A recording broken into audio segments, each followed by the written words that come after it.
Hi everyone, Afi here. Beberapa minggu yang lalu, aku pernah bikin video mengenai produk-produk skincare yang menurut aku underrated.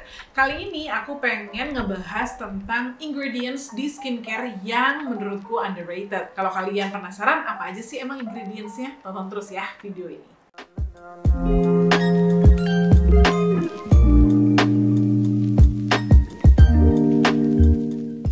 Jujur, aku tuh akhir-akhir ini tuh lagi nggak terlalu semangat ngebahas skincare dari sisi ingredients-nya gitu ya. Kenapa? Karena menurut aku tuh sebenarnya skincare ingredients tuh ya itu-itu aja gitu.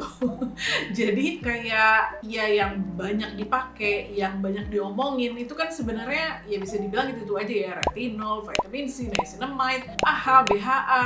Pokoknya nggak jauh-jauh dari itulah gitu. Mungkin ada lah ya beberapa ingredients baru yang kayaknya menarik gitu kan, tapi kalau kita ngomongin ingredients yang bener-bener udah proven scientifically, yang kayaknya udah bener-bener banyak banget risetnya, banyak banget juga orang yang make dan membuktikan kalau dia tuh efektif, itu tuh ya itu aja. Dan aku kayak udah banyak banget ngebahas ya, karena aku sendiri bikin konten tentang skincare di YouTube itu kan udah dari tahun 2016 gitu ya, udah 6 years, wow. Jadi kayak udah lumayan banyak gitu ngomongin mengenai skincare ingredients, dan kesini-sini kayak nggak terlalu banyak sebenarnya skincare ingredients baru yang menarik untuk dibahas. Sampai akhirnya Luni, personal assistantku, kalau kalian ingat, Luni pernah tampil juga di salah satu video aku gitu ya, itu ngusulin gitu, Mbak, gimana kalau misalnya ngebahas skincare ingredients yang sebenarnya banyak dipakai gitu, yang umum banget dipakai di produk skincare tapi jarang dibahas. Jadi kayak underrated, yang orang kayak nggak terlalu nganggep penting atau nggak terlalu, maksudnya mungkin dipandang sebelah mata lah ya, saking commonnya gitu kan. Dan aku pikir ini menarik banget idenya, paling nggak nambahin pengetahuan baru untuk kita gitu kan, bahwa ingredients itu nggak cuma sekadar vitamin C, retinol, hyaluronic acid, AHA, BHA, nggak cuma itu aja, tapi ada banyak. Dan sebenarnya ini juga ingredients yang bisa dibilang solid gitu kan, dan bagus hasilnya, cuma ya itu kurang viral aja gitu. Kalau gitu langsung aja ya kita bahas. Ingredient pertama yang mau aku bahas adalah glycerin. Ini adalah satu ingredients yang banyak banget ada di produk skincare. Kemungkinan besar nih kalau kalian ambil salah satu aja produk skincare yang kalian punya di rumah, terus kalian baca daftar ingredientsnya, itu kemungkinan besar akan ada tuh glycerinnya. Karena memang glycerin itu sangat-sangat common, sangat-sangat umum dipakai di produk skincare. Dan glycerin sendiri itu sebenarnya udah dipakai di dalam produk skincare itu selama kurang lebih 50 tahun ya. Nah, glycerin sendiri itu terkenal karena dia merupakan humectant. Buat yang belum tahu, humectant itu maksudnya adalah satu sifat dari ingredients di mana dia tuh bisa menarik air atau kelembapan dari sekitar gitu ya, dan ngetrap si airnya itu tuh di kulit kita sehingga kadar air di kulit kita itu bertambah. Jadinya kulit kita jadi lebih well hydrated, lebih plump, lebih supple juga. Nah, bukan cuma menambahkan hydration level di kulit kita aja ya, tapi glycerin itu juga bisa membantu untuk ngejaga lemak di antara sel kulit kita untuk tetap sehat gitu kan. Dan dia juga bisa membantu untuk menjaga kesehatan skin barrier kita gitu. Jadi mencegah iritasi juga. Jadi kalau kamu ngeliat satu produk yang isinya glycerin, jangan kayak ini cuma glycerin doang, nggak ada hyaluronic acidnya misalnya gitu ya. No gitu, bukan berarti itu tuh produk yang jelek gitu. Bahkan ada beberapa brand yang menjadikan glycerin itu kayak main atau hero ingredientsnya mereka. Kalau kalian ingat, aku pernah bikin video tentang QV. Jadi QV Skincare itu tuh satu brand dari Australia yang dia itu sangat terkenal karena banyak dipakai untuk mengatasi berbagai masalah kulit ya, kayak misalnya atopik, terus eksim gitu ya, kulit yang sangat kering, kulit yang sensitif, dan itu banyak dipakai di rumah sakit, diresepin sama dokter kulit gitu kan. Jadi ada QV cream, ada lotion, ada wash gitu ya yang bisa dipakai di muka sama di badan. Itu tuh sebenarnya kandungan utamanya itu glycerin, tapi glycerin yang mereka pakai tuh tinggi banget gitu ya kadarnya, jadi dibikin banyak banget glycerinnya sehingga ya itu tadi gitu, jadi bisa ngebantu untuk not only moisturizing the skin but also keeps the skin healthy dan juga mencegah dan mengurangi iritasi di kulit gitu.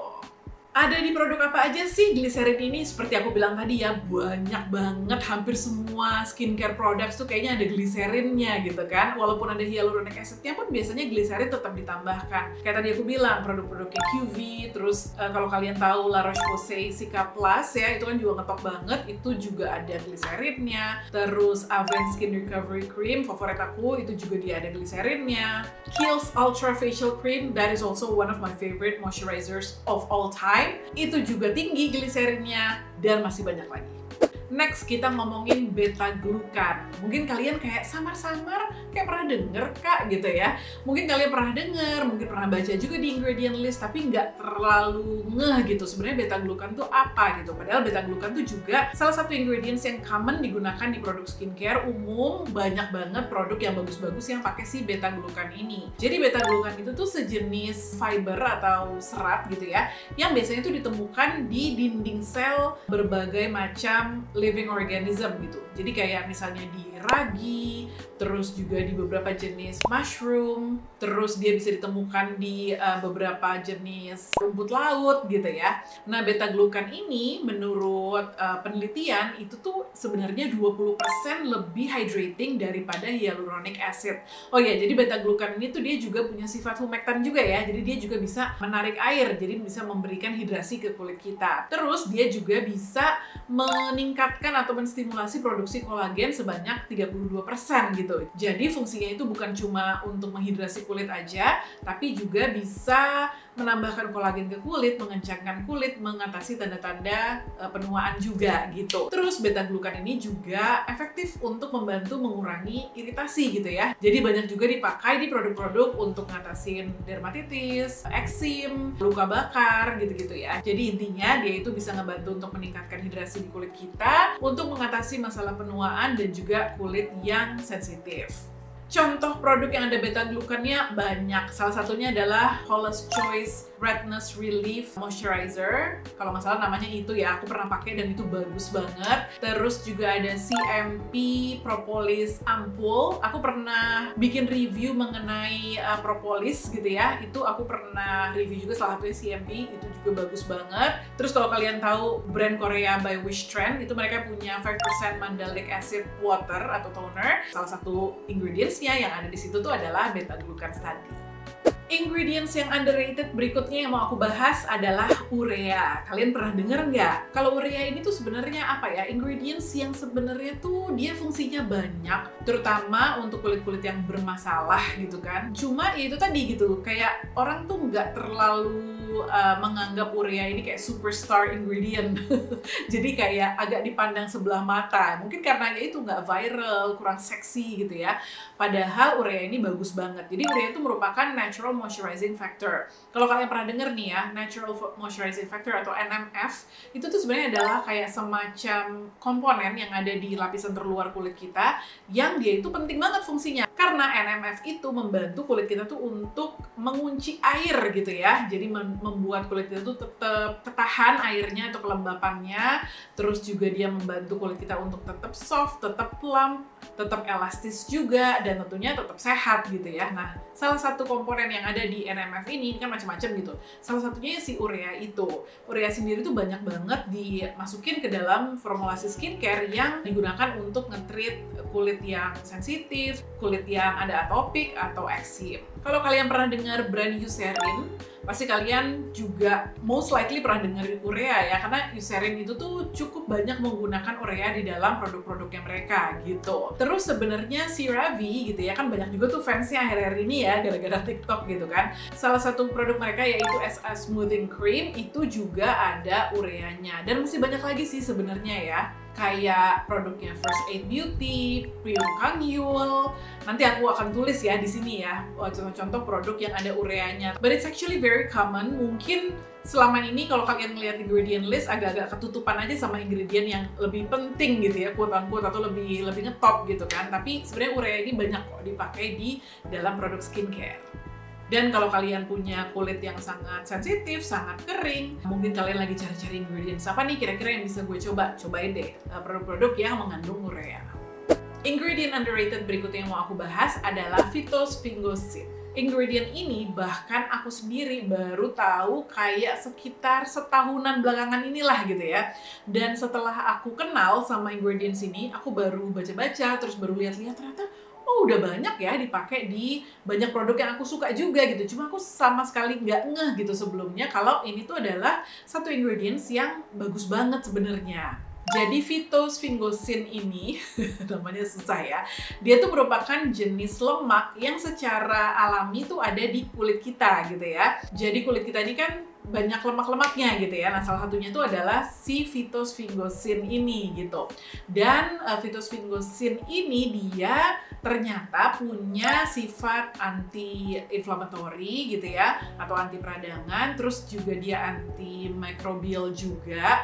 Jadi memang banyak dipakai di produk-produk yang ditujukan untuk mengatasi masalah jerawat ataupun kulit yang mengalami iritasi atau peradangan. Aku baru ngeh kalau phytosphingosine ini tuh bagus gitu ya, adalah ketika aku pakai spot treatmentnya Skin Dewi. Kalau kalian inget, aku waktu itu masukin di mana ya? Pokoknya salah satu video aku udah kayak setahunan yang lalu tuh aku pernah nge-review deh gitu. Mereka punya namanya tuh Time Blemish Gel gitu ya. Jadi emang kayak obat total jerawat yang natural gitu, yang dibikin sama Skin Dewi, dan itu bagus banget karena aku udah beberapa kali jerawatan aku olesin itu kayak dalam waktu sehari 2 hari aja tuh jerawatan tuh kempes. Dan salah satu main ingredientsnya adalah si itu tadi phytosphingosine gitu ya. Nah ternyata banyak banget loh dia tuh dipakai di produk-produk yang emang itu tadi fungsinya either untuk anti-acne atau mempercepat penyembuhan kulit lah gitu ya. Contohnya CeraVe Facial Moisturizing Lotion itu ada, terus RH untuk sensitive skin yang namanya tuh Skinsitive kalau nggak salah ya.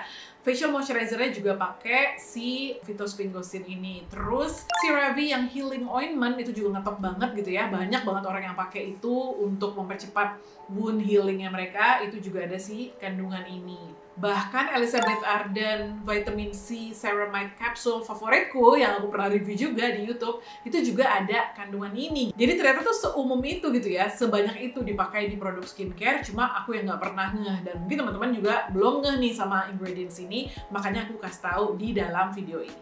Nah, ingredient underrated terakhir yang mau aku bahas adalah zinc PCA. Ini juga satu ingredients yang pasti kamu pernah dengar, tapi mungkin nggak terlalu pay attention aja gitu ya. Dan ini juga sebenarnya banyak banget dipakai di produk skincare yang kita gunakan, terutama untuk acne, biasanya untuk jerawat. Kenapa? Karena zinc PCA itu tuh sebenarnya merupakan gabungan dari dua hal. Yang pertama adalah zinc, yang kedua adalah LPCA. Jadi kalau zincnya sendiri itu fungsinya adalah untuk meregulasi produksi sebum di kulit kita gitu ya. Jadi seperti kita tahu, sebum atau minyak yang berlebihan itu kan biasanya berpotensi untuk menyumbat pori-pori, terus juga menimbulkan yang namanya jerawat gitu kan. Nah jadi dengan zincnya itu tuh bisa meregulasi produksi sebumnya supaya nggak berlebihan. Sementara LPCA-nya itu merupakan salah satu natural moisturizing factor tadi atau NMF gitu ya.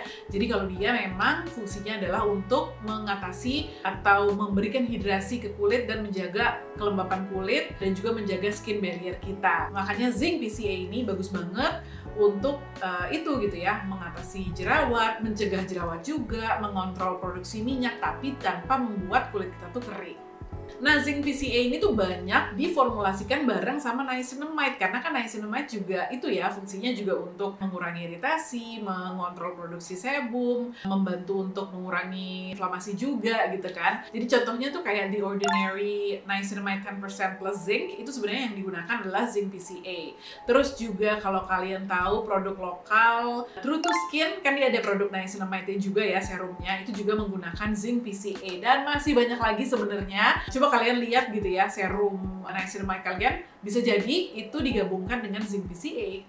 Nah, sebenarnya masih banyak ya ingredients yang common dipakai di produk skincare tapi kurang ngetop atau bisa dibilang underrated gitu. Kalau misalnya kalian pengen aku bikinin part 2-nya dari video ini, silahkan tulis di comment box di bawah gitu ya. Tapi untuk sekarang kayaknya ini dulu yang mau aku bahas. Kalau kalian juga mungkin tahu kayak ingredients lain yang menurut kalian juga underrated, boleh juga silahkan tulis di comment box di bawah.